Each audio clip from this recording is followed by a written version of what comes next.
साहित्य लहर में आपका स्वागत है। आज आप सुनेंगे मालती जोशी जी की कहानी बेटे की माँ। आइए कहानी सुनते हैं। यह रिश्ता भैया के ससुर जी ने ही तय किया था। अम्मा ने एक तरह से यह भार उनके सिर ही डाल दिया था। और कहती भी तो किससे। भैया तो इस काम के लिहाज से बहुत छोटे थे। उनका अनुभव ही कितना था। जीजा जी थे जो दिन रात अपनी ही शान भगारा करते थे। अम्मा पर जब तब एहसान जताते रहते कि उनकी बिटिया का हाथ थामकर उन्होंने उपकार किया था। वे यह भूल जाते थे कि दीदी की शादी बाबूजी के सामने हुई थी और उसमें बाबूजी ने अपनी हैसियत से ज्यादा ही खर्च कर डाला था। चाचा जी की लीला तो और भी न्यारी थी। एक ही शहर में रहकर महीनों शक्ल नहीं दिखाते थे। हाट बाजार में मिलते तो हालचाल पूछने से कतराते थे कि कहीं कुछ लेना देना ना पड़े, लेकिन जान पहचान वालों के सामने यह दिखावा जरूर करते थे कि स्वर्गीय भाई साहब की गृहस्थी का भार ढोते ढोते उनके कंधे झुकाए हैं। भैया की इंजीनियरिंग की पढ़ाई का तो पता नहीं कहाँ कहाँ रोना रोया होगा। इसलिए यह बात एक तरह से तय थी कि हम दोनों की शादी के लिए इन दोनों का कोई एहसान नहीं लिया जाएगा। भैया के लिए तो खैर कोई समस्या ही नहीं थी। उन्हें नौकरी बाद में मिली, रिश्ते पहले आने लगे थे। सवाल तो मेरा था। अम्मा को बस मेरी शादी की चिंता ही घुनी की तरह खाए जा रही थी। इसलिए उन्होंने सीधा समधी जी से ही बात की। देखिए भाई साहब, दो दो बार मेहमानों को झेलना मेरे बस की बात नहीं है। ना मेरे पास उतना पैसा है, ना काम बांटने वाले हाथ है। इसलिए मैं एक ही बार में सब निपटा कर छुट्टी हो जाना चाहती हूँ। किसी तरह इस लड़की के लिए एक वर जुटा दीजिए तो मैं फुर्सत हो जाऊं। आपकी बेटी के सिर पर भी कोई भार नहीं रहेगा। बेचारे पांडे जी समझ गए कि यह बहन जी का अनुरोध नहीं है, आदेश है। एक तरह से शादी की शर्त ही है। बेचारे अपनी बेटी के लिए जूते चटकाकर हलकान हुए जा रहे थे। अब यह एक और जिम्मेदारी सर पर आ गई। अपनी लड़की के लिए वर खोजना फिर भी आसान है। आपको अपनी हैसियत का, औकात का पता होता है। भले बुरे की जिम्मेदारी भी आपकी अपनी होती है। दूसरों के लिए काम करते समय तो 10 बार सोचना पड़ता है। फिर इंजीनियर दामाद पाने का लालच उन्हें बल दे गया और वे मेरे लिए भी एक नायाब हीरा खोज ले आए। लड़का उन्हीं के शहर कानपुर का था। अंग्रेजी में गोल्ड मेडलिस्ट, एमए, पीएचडी, अपना मकान, घर में केवल भाई भाभी। मकान भी 2 हिस्सों में बटा हुआ। जब मर्जी हो किराएदारों से खाली करवाकर अलग गृहस्थी बसा लो। इतना अच्छा रिश्ता तो शायद हम लोग भी नहीं खोज पाते। और यहाँ खोजने को था ही कौन। देखने दिखाने का कार्यक्रम कानपुर में ही संपन्न हुआ। हम लोग भाभी की गोद भरने गए थे। भैया भी साथ हो लिए थे। वही उन लोगों को बुला लिया गया। परिचित तो थे ही। बात तय हो गई तो खुश हो गए कि परिचय अब रिश्ते में बदल जाएगा। हम लोग किसी तैयारी से नहीं गए थे। फिर भी चाचा जी ने लड़के को 101 देकर शगुन किया। उनकी भाभी ने मुझे एक साड़ी दी। सगाई के लिए साइड ढूंढने की बात थी तो उनके भैया बोले, मैं इन ढकोसलों में विश्वास नहीं करता। बात तो हो ही गई है, अब आप शादी की तैयारी कीजिए। सब लोग बहुत खुश थे। ऐसे सुलझे हुए इंसान आजकल कहाँ मिलते हैं। दिवाली के बाद पहले 2 मुहूर्त पर शादी करना तय हुआ। बीच में 2 दिन का अंतराल था जो कि जरूरी था। इस बीच थोड़ा सा व्यवहारिक आदान प्रदान भी शुरू हो गया था, जैसे जन्मदिन की बधाइयाँ, उपहार आदि। सावन में हमने भाभी के लिए राखी डोरी भेजी। मेरे ससुराल से भी सामान आया। शुरू शुरू में हम लोग पत्र भी लिखते थे। भैया एक आध बार हो भी आए थे। फिर देखा कि अम्मा को यह सब अच्छा नहीं लग रहा है तो संयम कर लिया। 3-4 महीने की ही तो बात थी। जून के अंत में भाभी का रिजल्ट निकला था। इंग्लिश में गोल हो गई थी। भैया बहुत बिगड़े। मैं तो इंग्लिश लिटरेचर देखकर ही रिझा था, नहीं तो आजकल बीए पास लड़की को कौन पूछता है। उन्होंने फौरन अपने होने वाले बहनोई को पत्र लिखकर अनुरोध किया कि समय निकालकर सुषमा को थोड़ा कोच कर दे। मेरे लिए यह प्रतिष्ठा का प्रश्न है। तब भैया कहाँ जानते थे कि वे अपने ही पैरों पर कुल्हाड़ी मार रहे हैं। अम्मा के उत्साह का अंत नहीं था। अपना गठियावाद सब कुछ भूलकर वे तैयारी में जुट गई। उनकी खरीदारी जैसे खत्म ही नहीं हो पा रही थी। एक से गहने, एक सी साड़ियाँ, एक से स्वेटर, एक से सूट, बेटे और बहू में, बेटे और दामाद में कोई फर्क नहीं कर रही थी। जो भी घर में आता उनके सामने वे अपना बक्सा खोलकर बैठ जाती, उनकी प्रशंसा पाकर खुश होती। बाबूजी की मृत्यु के बाद पहली बार उन्हें इतना खुश देखा। फिर उस खुशी को पता नहीं किसकी नज़र लग गई। श्राद्धों तक तो अम्मा दम साधे बैठी रही, पर नवरात्रि के शुरू होते ही वे हरकत में आ गई। और बस ज़रूरी भी था। दो दो शादियां थी, कोई मजाक नहीं था। उन्होंने फौरन भाभी के पिता को पत्र लिखा कि वे कैसा इंतज़ाम कर रहे हैं, कितनों का कर रहे हैं। लिख भेजे ताकि लोगों को उसी प्रकार आमंत्रित किया जा सके। फिर राजेश के भाई साहब को भी लिखा कि वे कितने लोग आ रहे हैं, कैसी व्यवस्था चाहते हैं, लिखे ताकि यहाँ सब सिलसिलेवार हो सके। बैंड आप अपना लाएंगे कि हम यहाँ ठीक करें? क्या आपकी बारात में महिलाएं होंगी? क्या उनकी अलग व्यवस्था करनी होगी? अम्मा ने लगातार कोई 3-4 चिट्ठियां लिखी होगी, पर कोई उत्तर नहीं आया। फिर टेलीग्राम दिए गए। पांडे जी तो उसे भी पी गए, पर राजेश के भाई साहब का 1-2 लाइन का पोस्टकार्ड आया कि हो सके तो तारीख आगे बढ़ा दे। अम्मा तो एकदम बौरा गई। तारीख आगे बढ़ाना कोई मजाक है? यहाँ सबका बायना दिए बैठे हैं, वह तो डूब ही जाएगा। फिर दोबारा व्यवस्था होना क्या इतना सरल है? 4 महीने पहले से हॉल बुक करना होता है।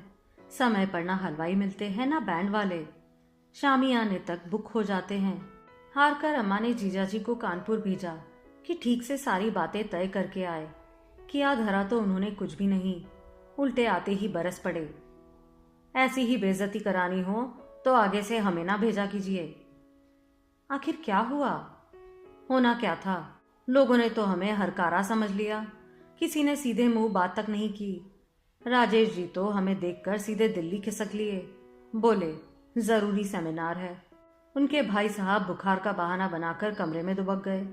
बस एक भाभी थी जो हमें 1 घंटे भर चाय नाश्ता करवाती रही, जैसे मैं वहां सिर्फ पेट भरने के लिए गया हूं।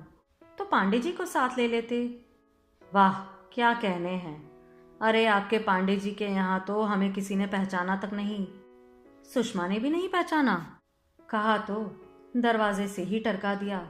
कह दिया कि पांडे जी 3-4 दिन के लिए बनारस गए हैं, जब वे लौट आए तब आइएगा। कसम है मुझे जो अब मैं उनके दरवाजे थूकने भी जाऊं। अम्मा तो सचमुच डर गई।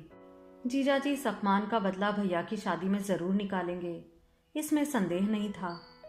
फिर अम्मा ने चिरोरी करके चाचा जी को भेजा। चाचा जीजा जी की तरह सोफिस्टिकेटेड आदमी नहीं थे, बिल्कुल ठेठ किस्म के जीव थे। मान अपमान की परवाह किए बिना बात की तह तक पहुंचकर ही दम लेते हैं।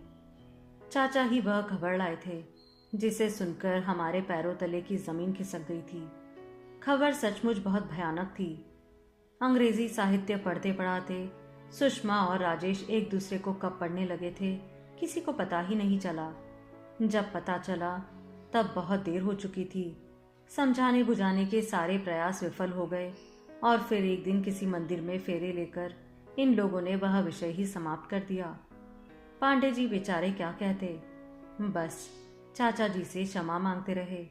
लेकिन राजेश ने साफ कह दिया, सगाई वगैरह तो कोई हुई नहीं थी। I was not legally bound to her. अगर सगाई भी हो जाती तो भी क्या फर्क पड़ता था? मन क्या कभी इन बंधनों की परवाह करता है? सुषमा को ही सगाई का बंधन कहाँ रोक पाया। अम्मा तो गुस्से में पागल हुई जा रही थी। उस दिन भैया जैसे ही काम से लौटा वे उन पर टूट पड़ी। और पढ़ा लो अंग्रेजी, पता नहीं रानी जी को कहाँ की कलेक्टरी दिलवानी थी। अरे नहीं आती थी अंग्रेजी तो ना सही, हिंदी में बात करती तो क्या तुम छोटे हो जाते? और अब 4 लोग सुनेंगे तो कितनी इज्जत बढ़ेगी। चुड़ैल सबके मुंह पर झाड़ू फेर कर चली गई। भैया हदबुद्धि से अम्मा का प्रलाप सुनते रहे। उनकी समझ में उसका सिर पैर कुछ भी नहीं आ रहा था।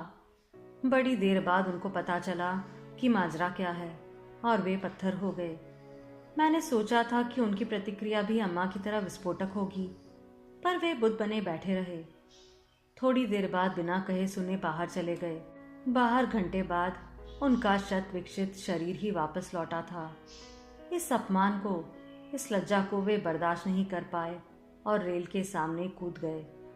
मरना तो मुझे भी था, पर अम्मा को देखकर जी कड़ा कर लिया। इस वज्रपात को वे अकेले कैसे झेलती? दुख की इस घड़ी में मेरे सिवा और कौन था जो साय की तरह उनके साथ रहता? निस्संदेह उनका दुख मेरे दुख से बड़ा था। तब से साल पर साल गुजरते चले जा रहे हैं। उम्र मुट्ठी से रेत की तरह फिसलती ही जा रही है, और मैं हूं कि वही खड़ी हूं जहां 25 साल पहले खड़ी थी। ट्रिंग ट्रिंग ट्रिंग। एक साथ पता नहीं कितनी घंटियां बज उठी थी। तंत्रा टूटी तो देखा, कंडक्टर कान के पास खड़ा चिल्ला रहा था, बहन जी उतरना नहीं है। हड़बड़ाकर उठ खड़ी हुई तो देखा सारी बस मुझे घूर रही है। कंडक्टर रोज का परिचित था, इसलिए सज्जनता बरत रहा था, पर यात्रीगण मुझे क्या क्षमा करते?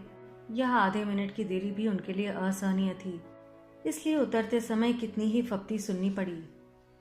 आजकल तो लेडीज भी भांग पत्ती खाकर चलने लगी है। अरे किसी के ख्यालों में खो गई होगी इस उम्र में। शर्म से गड़ गई मैं। रास्ता चलते हुए भी जैसे ये आवाजें मेरा पीछा करती रही और मैं कुड़ती रही। क्या जमाना आ गया है, लोगों में जरा भी लिहाज नहीं रह गया है। जो मुंह में आया बक देते हैं, साथ वाले भी उन्हें टोकते नहीं, उल्टे ही करते हंसते रहते हैं। चलते चलते मैं अचानक ठिठक गई। अपने भुनभुनाते मन को मैंने ठीक से टटोला तो स्तब्ध रह गई। मुझे ज्यादा वह उम्र वाला फिक्रा ही चुभा था। गोया 33 साल की उम्र में कोई किसी के ख्यालों में डूब ही नहीं सकता।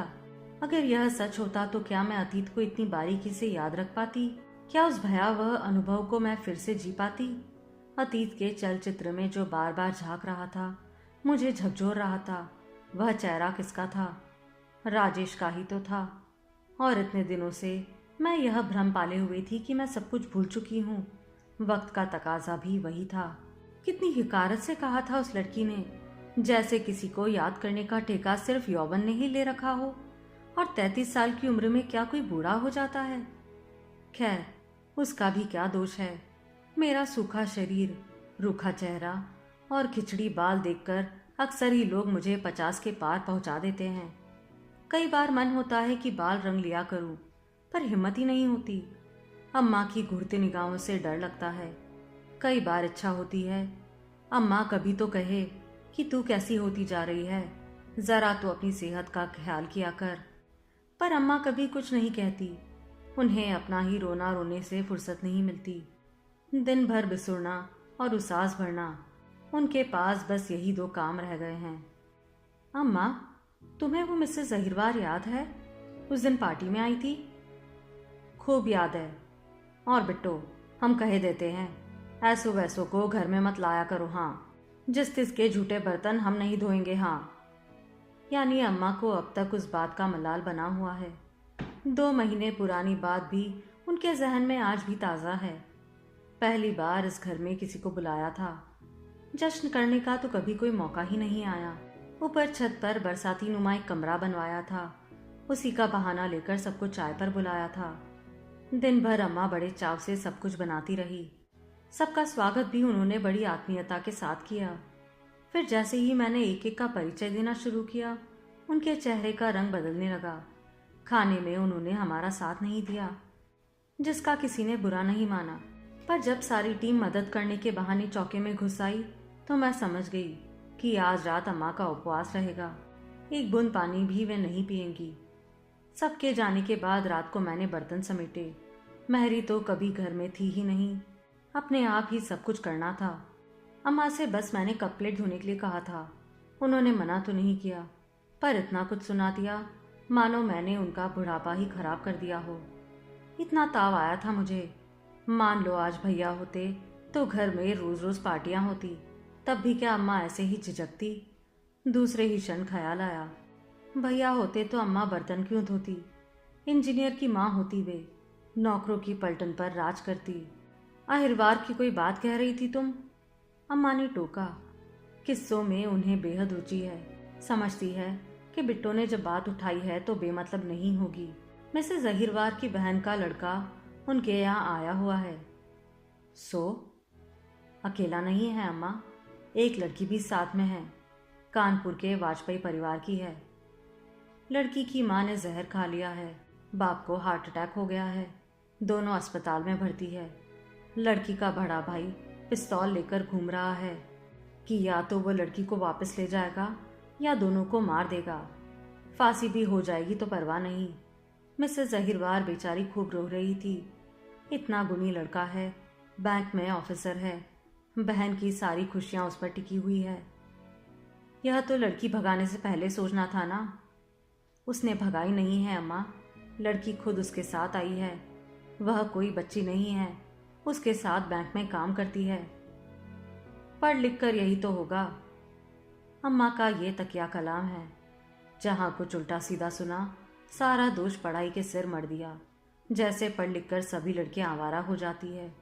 एक मैं भी तो हूँ, पढ़ी लिखी हूँ, नौकरी कर रही हूँ, फिर भी पिछले 25 सालों से जोग धारण किए बैठी हूँ कि नहीं।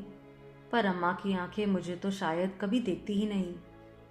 अम्मा, उस लड़के के माँ बाप कौन हैं जानती हो? कौन? वही जो कभी तुम्हारी बहू और दामाद बनने वाले थे। अम्मा का मुंह खुला का खुला रह गया। नाम और गली जरा परिचित सा लगा तो मैंने कुरेद कर पूछ लिया था। अम्मा, मेरा ख्याल है हम बिटिया का विधिवत कन्यादान ही कर दें। किसी दिन वह तुम्हारी पोती भी हो सकती थी। खबरदार! अम्मा दहाड़ी। उस कुलच्छनी! प्लीज अम्मा। अम्मा का पैतरा देखकर मैंने जबरदस्ती उन्हें टोक दिया, क्योंकि जब वे गालियां देने लगती है तो ऐसी गालियां देती है कि कान बजने लगते हैं। खासकर सुषमा के लिए तो उनके पास इन अनमोल बोलों का अक्षय कोश है। राजेश हर बार इस बात से साफ बच जाते हैं, क्योंकि हत्या तो भैया की हुई है। मुझे भी किसी ने जिंदा लाश बना दिया है, यह उन्हें नजर नहीं आता। मेरे टोकने से अम्मा की धारा प्रवाह गालियों पर ब्रेक तो लग गया, पर उनका बुदबुदाना अभी जारी था।